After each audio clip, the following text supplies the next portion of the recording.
فن العرضة؟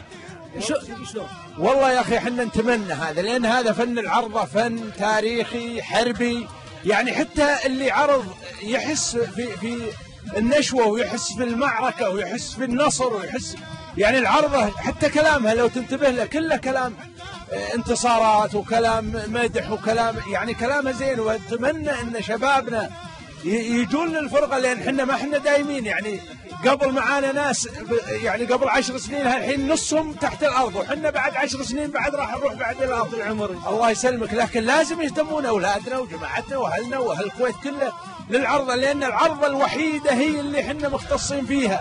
يعني يمكن بعض الفنون تجدها موجوده في دول اخرى، لكن العرضه خاصه لاهل الكويت، خاصه للقرى، خاصه للبحاره، كل اهل الكويت. يعني نتمنى، وهذا كله ما يصير الا بتشجيع من الحكومه. اذا الحكومه ما شجعت، الحين لو موجود واحد من